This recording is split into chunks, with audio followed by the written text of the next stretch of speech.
If you don't stretch before and after a workout, you don't get the benefits of the workout.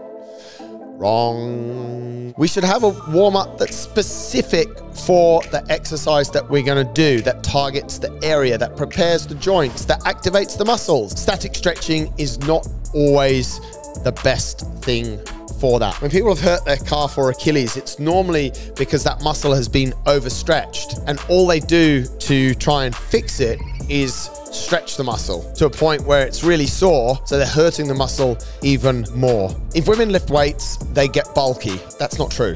Women are built so differently. Hormones are totally different. To build really big and bulky muscles, we need a whole load of testosterone. So just by coming to the gym 2 or 3 times a week and doing a strength program and not having a lot of nutrition, a lot of sleep, and very low stress, there is no chance that you're going to get bulky. A lot of people think that if they do 1,000 sit-ups a day, they will get a six-pack. This myth still prevails. I won't say exactly how old I am, but I've heard it for over 30 years now. What's true and what's not in the world of fitness? Today, I've picked out, I think somewhere around 20 fitness myths, and I'm gonna debunk them.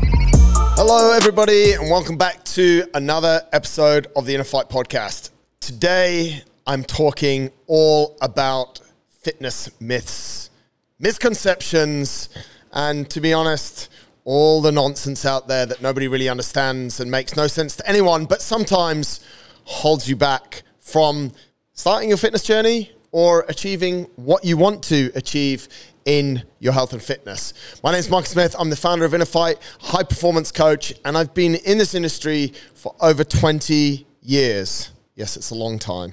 It's okay. I'm still having fun.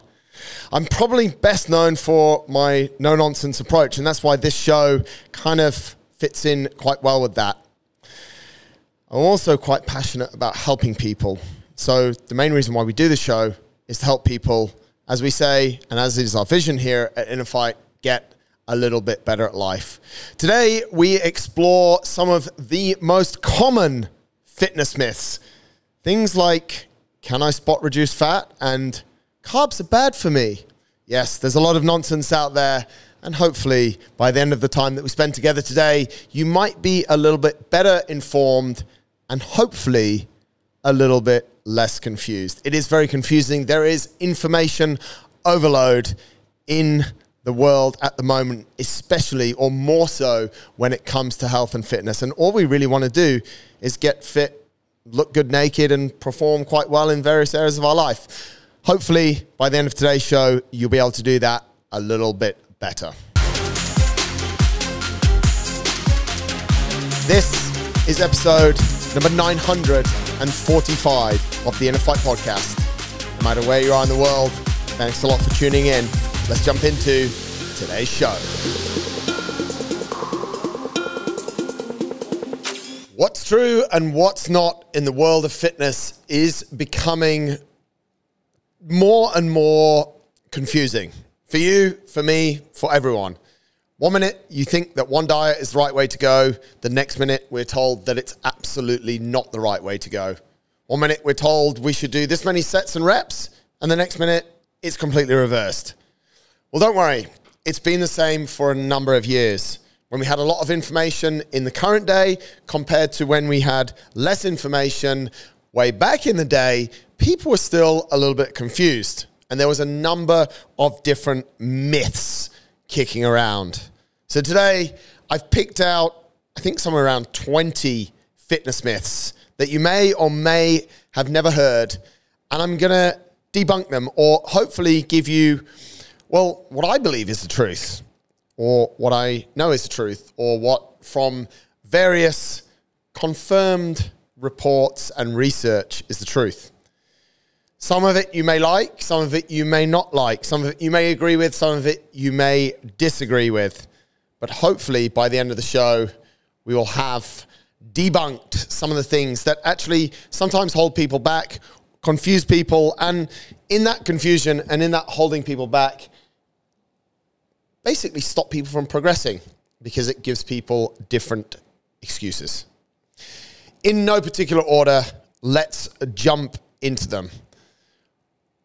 I think I heard this one first back in about 2000 and 2004, maybe 2003, when I had a look into sort of real fat loss and people's need to lose fat, or people's want to lose fat in certain areas. And this concept of spot fat reduction. I've got a load of belly fat. I'll just do things that will help me to lose my belly fat. Well, it's kind of not really the case. Just doing an exercise that targets a certain area on its own will probably not cure your problem. Yes, if you are amassing fat in certain areas more than other areas, we can do something about that. However, you are not going to have a fitness program that is just exercises that is going to clear your problem. A lot of the times, actually, it's hormonal imbalance that we see creating fat retention on various different sites of the body and not fat retention in proportion all over the body. So just because you do one exercise or a lot of one exercise, spot reduction, it's a little bit of a myth. However, if you are struggling with fat in certain areas, the broader picture and a more holistic approach will definitely help you to get rid of it. Number 2, this concept of no pain, no gain. If I'm not hurting, if I'm not sore the next day, if it's not super, super hard, then I'm not getting any results from my fitness regime. Well, that's not really true, because if we're constantly pushing and we're constantly in pain, then what we're causing is pain and not always progress. Whilst pushing yourself is super important, but pushing too hard is causing, and that constant feeling of pushing is causing us probably more stress than we need. It's causing us to be overtrained and under-recovered. And if we want to progress in our fitness journey, then we need to be well-recovered, because believe it or not, and this might sound a little bit alien to some people, but we perform a lot better when we are not overtrained, when we're not fatigued, and when we're actually in a fresh state. There's a little bit of a mix here between what is written all on our t-shirts and all on our branding, showing a weakness, and getting up and doing something. Sometimes it's actually harder for people to stay and relax than it is to get up and do something. So showing a weakness does not mean no pain, no gain, and does not play into the fitness myth of no pain, no gain. It means actually being aware and having that awareness and that strength that if you are tired or if you are in pain from excessive exercise, which I hope no one really is on a consistent basis, so we're not in chronic pain, then we can start to progress a lot more. So pain shouldn't really be the measure of our progression in our fitness goals. Number 3, and we've spoken about it on the show, I think it's number 3, before, is that if women lift weights, they get bulky. Well, that's not true. Because, and it's technically not true, like not really possible, because women are built so differently. Hormones are totally different. Testosterone, estrogen levels are completely different. And to build really big and bulky muscles, we need a whole load of testosterone. So if we have a woman who has super high testosterone levels, and either naturally or unnaturally, and is then doing a lot of weightlifting and the right weightlifting, and their sleep and their nutrition and their stress levels are also managed, then yes, we would potentially get to a state where we saw a woman who looks, and I hate the phrase bulky, but I guess a lot more muscly than a number of women want to look. However, the importance of strength training is applicable to males and females, young and old, and it doesn't cause bulkiness directly. It is one of the biggest myths I hear, I think related to females, although I do hear it related a little bit to males, that I don't want to get too bulky.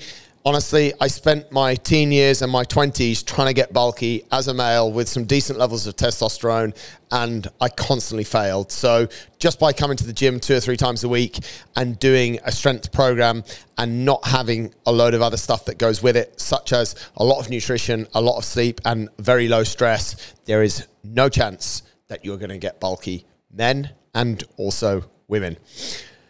Number 4. How should I phrase this? I want to lose weight, so I'm going to do extra cardio. I mean, come on. Is this one still kicking around? I hear it still often. I'm happy to come and do strength, but I also need to make sure I do enough cardio because I want to lose weight. Well, yes, you're right, but you're also a little bit wrong.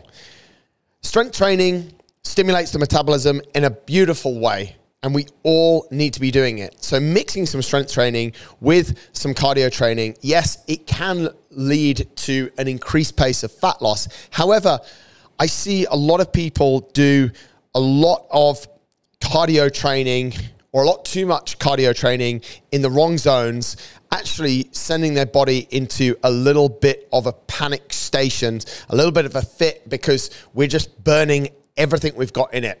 And what we then see is we see people go from sort of, we say, a big blob to a smaller blob, because we not only burn fat, but we also burn muscle at the same time because we spend so much time in it, and we create, in a number of cases, pretty chronic fatigue. If you want to lose weight, the best way to do it is, yes, you can look at a good cardio program, but we also have to have a solid strength program and, more importantly, a very good nutrition and recovery program. Recovery, as I've mentioned a couple of times there, is related to sleep and also to stress. So all you cardio bunnies, just relax. It's okay. It's not the only way to get lean. I know loads of people that are super lean that do very, very limited amounts of cardio. Where should we go? Number 5. I think we're on number 5. It's hard to keep count and also to pump these out. Number 5 is an interesting one, and it's a little bit of a use it, lose it mindset when it comes to muscle. However, it's not a use it and it turns to fat mindset. This is a very frequent misconception. I don't want to build that muscle because when I stop building that muscle, or if I don't maintain that muscle, it will turn to fat. That's like saying, I don't want to leave petrol in my car because when I come back, it will have turned to diesel. It's just not going to happen. The properties of fat and of muscle are very different. If you don't use your muscle, yes, it will reduce. But a lot of muscle mass, which, as I said earlier, is very hard to get unless you're super specific, and a lot of people can get it if they're super specific and patient, but that muscle will waste away. It will not turn into fat. Why is this myth quite common? I've thought about this one quite a bit, and I would answer that in the way that people stop weight training when they have reached a certain point or whatever point they've stopped. Normally, what happens when people stop a form of weight training and also maybe some cardio training or a CrossFit class like we teach here at Innerfight, they often stop the attention that they're putting on their nutrition. So they stop training and they start eating poorly. It's funny, the two, for a lot of people, go hand in hand. They only eat well when they're training and they only train well when they're eating well. And it's almost like you could have, and I wish more people would have this. I wish more people would not train as much, but eat a whole load better, because we would have a lot more healthy people in the world. The first step for people, and this is maybe sounds a little bit counterintuitive seeing as we teach people in person at a gym, but the first step for a lot of people is not actually to come to a gym. The first step for a lot of people should be to fix their nutrition, fix their stress and their recovery levels. So what happens when people, but it's not, they don't do that. They come straight to the gym.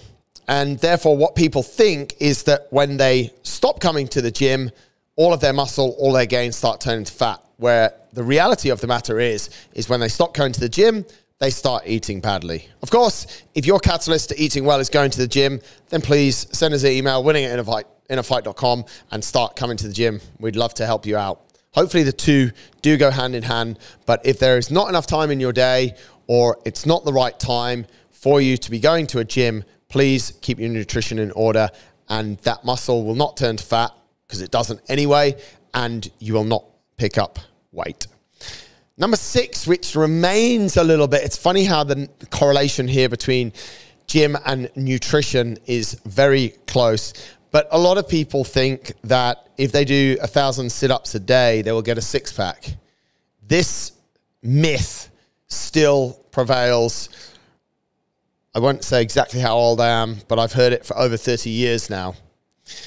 Yes, we can make your abdominal muscles slightly bigger, and therefore they will be visually bigger, and therefore you will think you have grown muscles if we follow a good muscle building protocol and the way that we exercise those muscles. But the key to a six-pack is everyone actually technically has a six-pack because they have the same or very similar abdominal muscle setup, because we're all human beings. We have biceps, triceps, quadriceps, hamstrings. We also have abdominal muscles, but I don't know what the percentage of the population would be. Probably around 90% of the population have just chosen to hide that beautiful six-pack behind a whole load of processed food, which has turned to fat. So it's not that you're not doing enough sit-ups that you don't have a six-pack. It's that you're doing too much bad in your diet and your rest and recovery that you don't have a six-pack. So the myth is nothing to do with the sit-ups, but everything to do with your nutrition. Number 7, we don't see these that often anymore, but when I was thinking about some nonsense that I've seen in my time, is the boxers' sweatsuits. I think they still sell sweatsuits. Go onto Amazon and I'm sure you could get a sweatsuit for quite a cheap price. Sweatsuits, the myth really here is that sweatsuits help us to burn more calories. Actually, for the most part, they just dehydrate us a lot faster.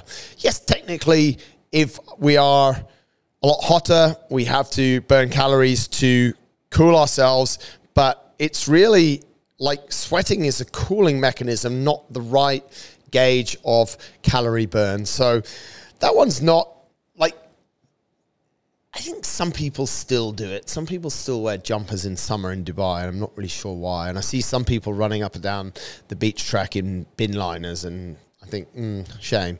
But maybe you're trying to weigh in for a fight that you've got, maybe something else. But generally, as a weight loss mechanism and for long-term health benefits and to maintain the weight loss for the long term, please ditch your sweatsuits and your bin bags and stick to a good nutrition, rest and recovery and gym program, and you'll be pretty good.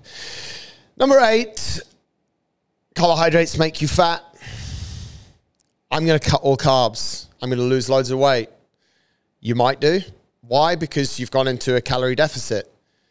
And also, the reason you've gone into a calorie deficit is because you've stopped taking in probably a load of sugar and refined sugar, which is in a lot of carbohydrates that you don't need. However, if you've been listening to the show recently and you listened to the one I did all about food and what is a carbohydrate, what are fats, what are proteins and micro and macronutrients and what we really need them for, we need carbohydrate to give us energy. To lift weights, we need energy. So to do strength training, we need energy. To think, we need energy. So we need carbohydrate. It's just generally, and for a lot of our hormones, males and females, we actually need carbohydrates as well. So it's not really carbohydrate, pure carbohydrate that's making us fat. It's what the form of the carbohydrate that we're ingesting, the fat and the processedness, yeah, we can use that as a word, and refined sugars, that's what's causing the problem in carbohydrate.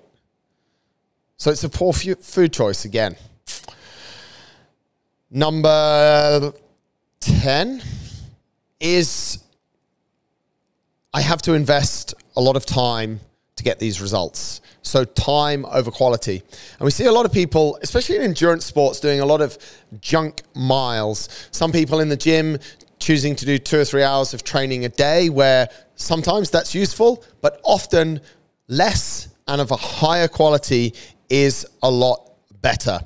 More training leads to more fatigue. When we're in a fatigued state, the body is not as resilient at fighting injuries, and also our immune system can be compromised quite badly. I know for a lot of endurance athletes, yes, we do need to do quite a lot of distance, but if we get that balance wrong, we see compromise in our immune system and sickness starts to come. Same in the gym. If we're fatigued, cognitive concentration is going to be down. We're not going to be as focused in our minds, and that could also lead to injury as well. So we need to be a little bit careful there.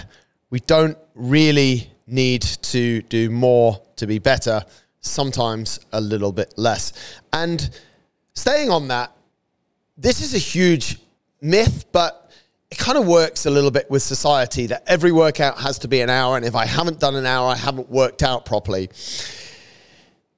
If you come to our mainline class, you might have tracked it over time. The actual workout time during that class can fluctuate anything from as low as 20 to 25 minutes all the way up to 50 minutes. It depends what stimulus we're trying to get on that particular day. So we shouldn't, again, be measuring our fitness activity in the time we do it, although a lot of our new apps encourage that. We should be looking towards the quality. If we're lifting incredibly heavy weights, we're in a strength training phase, then the amount of time that we need between reps or between sets will actually increase to let the muscle recover. By this, I mean one of the oldest strength training protocols is a 5x5 protocol, which if your weight is at a decent weight and it's a compound lift or a heavy weight at a compound lift, you're going to need some pretty good rest in between that. And you're also going to need quite a nice little warm up. So your time that day could actually be super long, but the amount that you've actually lifted is still only 5x5, but you've lifted a really good quality weight. It could, if that day is maybe some higher reps, you could actually be lifting for a shorter period of time, and you could be doing less sets depending on where you're at within your strength programming. So the fact that we always put an hour for a workout, which is almost an arbitrary number, and sometimes we use all the way up to it because we're able to coach more, we're able to help people from a technical standpoint. But a lot of people that are super busy, if we get in and get out kind of style, we keep the quality high, we can work out for 30 to 40 minutes and get a very good workout. So this hour thing is not always essential. Just because you haven't done an hour of working out today, it doesn't mean that you haven't done a good workout. And just because you've done 3 hours of working out today, if I go back to the previous point, it also might not mean that you've done a fantastic workout. This one's a bit cliched, but I read it somewhere a few weeks ago as I was putting this show together, and the old age adage of you can out-exercise a bad diet. I think by now, 20 minutes into this show, you realize that that's a myth. Eat well, train well, and you'll get good results. Eat like absolute shit, train super hard, your body will be chronically stressed, you'll get injured, and you'll get terrible results.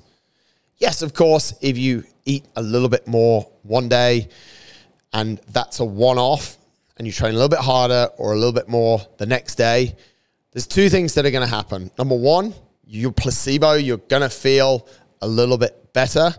And yes, if you've put in a little bit more time, then you're clearly going to burn a little bit more off, because that's kind of how exercise generally works. But it also goes back to what actually a calorie is, and if a calorie is a calorie, which is a whole other podcast, I guess.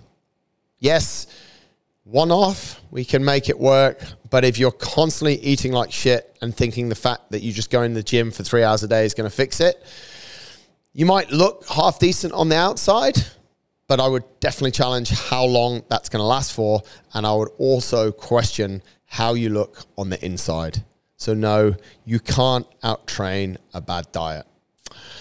Number 13, and this is quite prevalent to me, or quite close to me and quite close to Innerfight endurance, is that running is bad for your knees.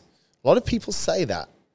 And I understand why they say that. They say that because when they run a lot, their knees start to hurt. And honestly, if I don't take care of a load of other things, when I run a lot, my knees start to hurt as well. Because I'm running on tired legs, and if I'm running on tired legs, the muscles are not working, and the next weakest point is perhaps a knee joint, a hip joint, or an ankle joint.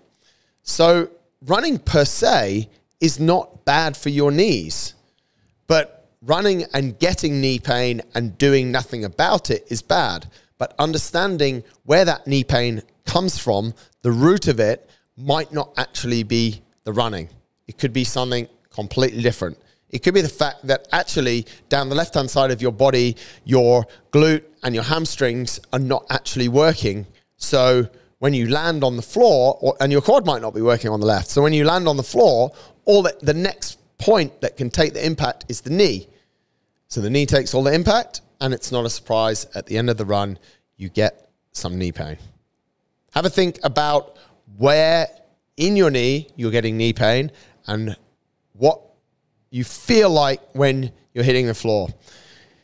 Are your muscles working? And if this is all a completely different language, give one of the endurance coaches a shout, or even one of the performance coaches a shout. They will help you to identify what's working and what is not working, and then you have the answer. Knee pain is normally not because of weak knees. Knee pain is because of the muscles around the knee, the muscles of the leg, and maybe also technically you're not landing in a right way, but the muscles are not working in the right way. Number maybe 14, using soreness as a measure. I think we've covered this one. Don't know why I've got it in twice. If you're not sore, you're not working hard enough. Some days soreness could be a good measure, but ongoing, it's absolutely the wrong measure. And it's not a good measure of a good workout. Sometimes you can do the same workout one week and then the following week, and you will have a different level of soreness. That doesn't mean that the workout was any better or worse on one day or another day. It should not be the measure of your workout if you're sore. It just means that you've probably hurt something. So let's not go to that one. Where are we at? Number 15. Stretching. If you don't stretch before and after a workout, you don't get the benefits of the workout. Wrong. Yes, we should warm up well for a workout. We should mobilize the joints. We should prepare the body. We should have a warm up that's specific for the exercise that we're going to do, that targets the area, that prepares the joints, that activates the muscles. As I was saying 2 points ago, muscle activation when we're talking about running is very important, especially the type of movement we're going to do. So we should have a warm-up that's specific. Static stretching is not always the best thing for that. There is a time and place for static stretching. It is definitely not when you've torn a muscle or hurt a muscle or overstretched a muscle. And this is one of the biggest things that people do when they have hurt something, especially calves or Achilles. When people have hurt their calf or Achilles, it's normally because that muscle has been overstretched. And all they do to try and fix it is stretch the muscle to a point where it's really sore, and then maybe they stop. So they're hurting the muscle even more. There is a time and a place for stretching, for more static stretching. And it's also a little bit what works for you. Some people will find that static stretching before certain things works really well for them. Others will find they like a lot more of a dynamic routine. I personally like to use both. When I'm warming up for a workout, I'll do stuff that's quite dynamic, and then I'll spend 20 to 30 minutes a day in not a fully static position, but more of a flow, which kind of goes into dynamic as well. But hopefully doing maintenance on my body that makes it recover better and be better prepared for tomorrow. So some sort of protocol, if it's static, dynamic, or a mixture of the two, at some point in your day is actually going to benefit you massively. And before you participate in an exercise, dynamic work, I believe, is absolutely the best and is going to best prepare you. Especially if you're going into something that has any sort of intensity, it's so much better to go in actually with your heart rate raised, which a dynamic warm-up really does well for us. We're close to the end, and we've got 4 or 5 more. We come back to strength training. Strength training is going to build me loads of muscles. Actually, the benefits of strength training are way beyond just the aesthetics of muscles and the dream of muscles. As I said towards the top of the show, I spent a load of my youth trying to get these massive muscles because I thought that was aesthetically attractive to who, God knows who. However, when you look at strength training and the importance of strength training in things like metabolism, bone density, and for our future, if you really have a dig into it, then you will see where the real benefits are. And the real benefits are way beyond aesthetics. To have an aesthetic benefit of strength training on a volume way, we need to refer to some of the earlier points I made around eating and hormone levels. Yes, if we have more muscle and we are strength training, then there's a good chance, and we're eating well, there's a good chance we'll have less fat in the body, and therefore those muscles will look better. So we will aesthetically look better. But strength training really reaches way beyond the muscles. It reaches into tendons, it reaches into bone density. And if we follow a good strength training protocol and we're able to achieve that, then we're also going to develop, along with good warm-ups and good cool-downs, as we said before, we're going to develop some really good strength around the joints and some really beautiful mobility around the joints. So we're going to be in a lot healthier situation. 18 or 19 or 17.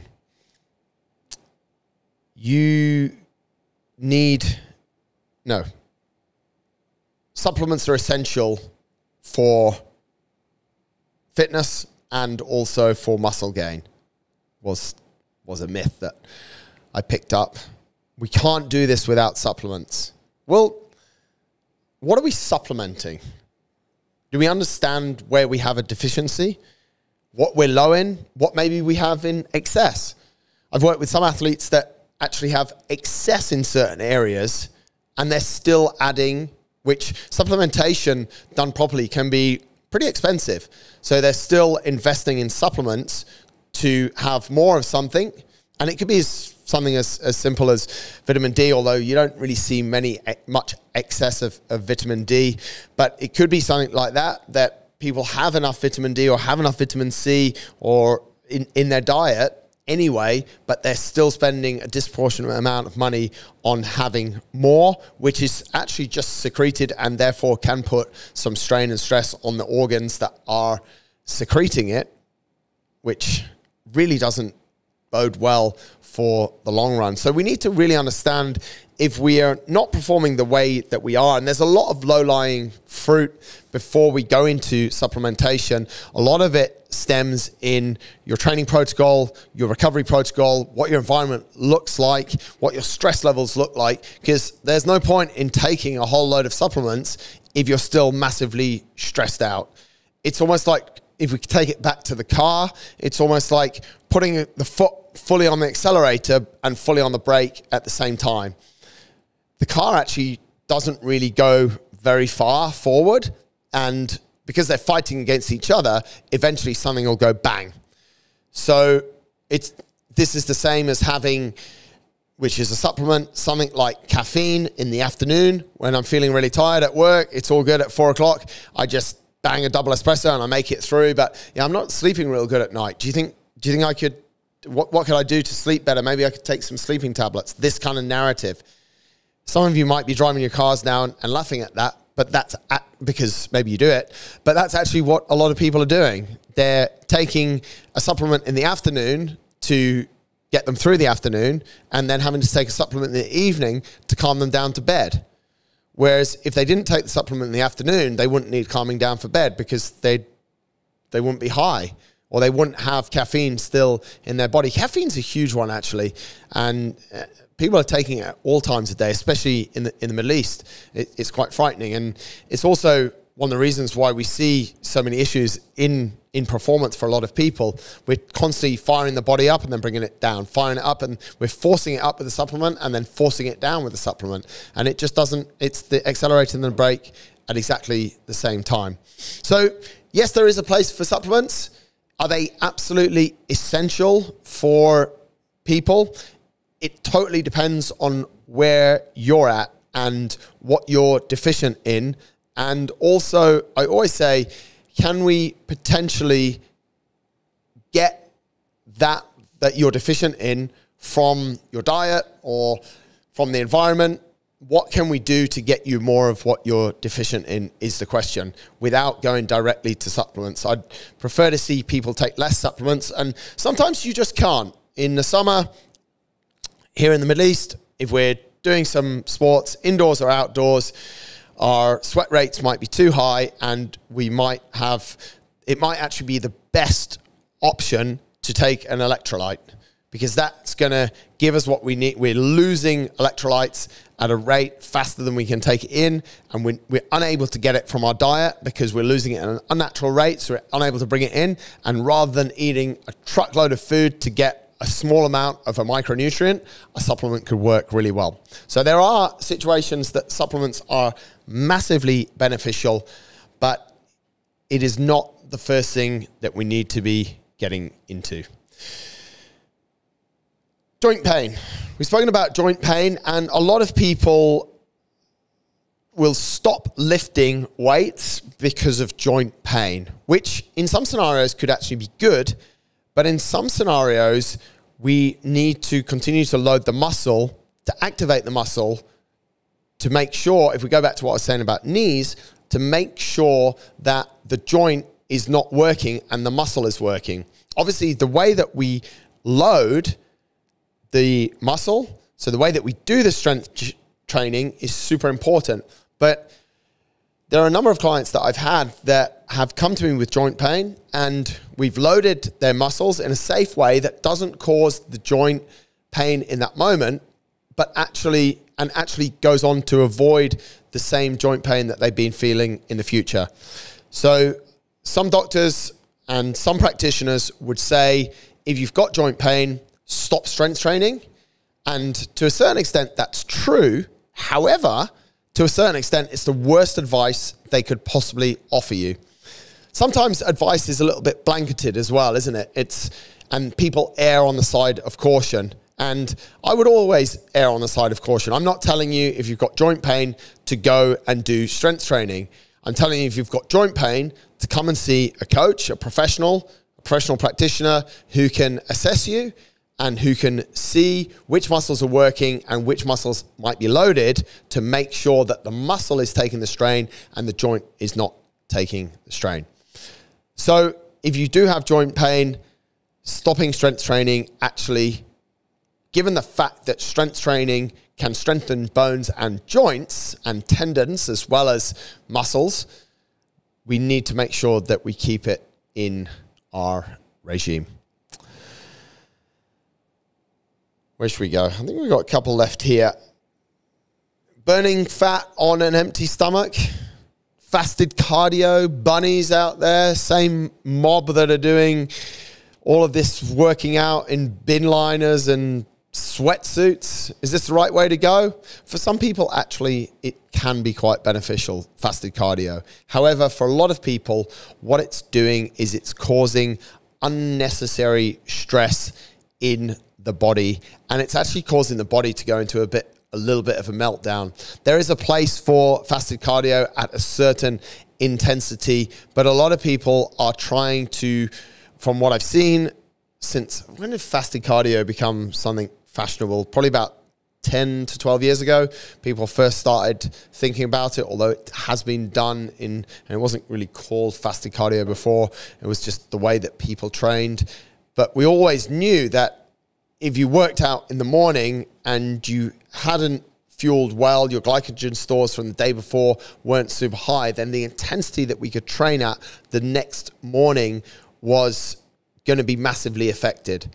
So if we try and make this a little bit practical for people, and people are thinking, well, I like to work out in the morning, but when I wake up, I don't have time to eat, or generally I don't really feel like eating, but yeah, I'm not really feeling the energy that I want in my workouts. The first checkpoint is always, what did you eat the day before? What time did you stop eating? What was the quality of the food and the nutrient density of your food the day before?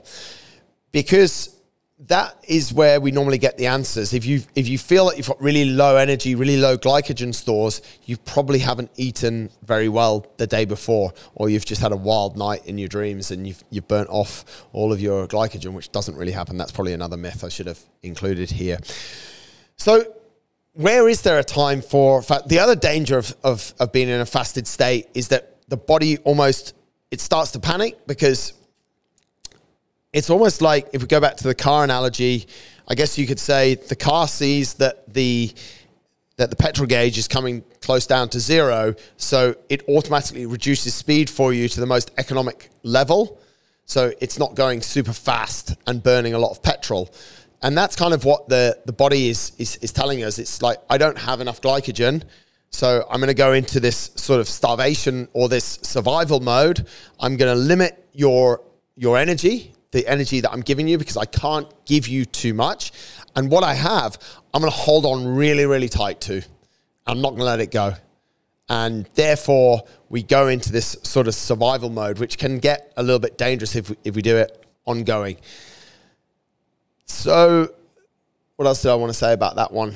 Yeah, and then intensity as well. If you want to work out hard, if you have goals for, be it a metabolic conditioning workout or be it strength goals, then you're probably going to feel, definitely on days where you want to lift compound movements heavy, so intensity, such as, could be anything, the simple ones, bench press, deadlift, back squat, and you're on an empty stomach, you're going to feel, and you have low energy stores from the day before, you're going to feel not as great as if you do have some petrol in the tank. And exactly the same, if you're going to test 3K, if you're going to test a 3K run, 2K row, whatever it is, you're going to feel way better if you have decent glycogen stores. That could be from the night before, but if you've eaten badly the night before, then you're in a fasted state, you're going to find that it could be a little bit challenging.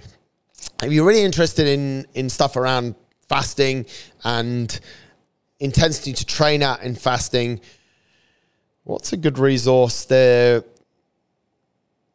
I mean, there's a lot out there at the moment, but some of it is quite conflicting. Something that I read a long time ago was a diet called the Renegade diet, which was a lot about fasting and told you how to open your fast and how to mix training with fasting as well. And also education around the intensity of your training, because as you've seen from the last few minutes, that's absolutely key. What else have we got? I think we're almost at 20. I'm sure there's a number of, I'm not sure which ones I've missed and which ones I haven't, but we're at about 40 minutes, and I thought I've maybe spoken about 2 minutes for each one, so we should be at about 20, if that's my maths. There are a number of fitness myths out there, obviously, folks, and some of them actually do make quite a lot of sense for us to follow, and some of them could work for us, as you've heard today. Some of them could work short term in a controlled environment. A lot of them, though, it's almost like that sounds too good to be true. If you read something and you say to yourself, that sounds too good to be true, it probably is too good to be true. If it feels like a shortcut, if it feels like I'll just do that because it's easy, it's probably a myth. There's a lot of information. There's a lot of conflicted information.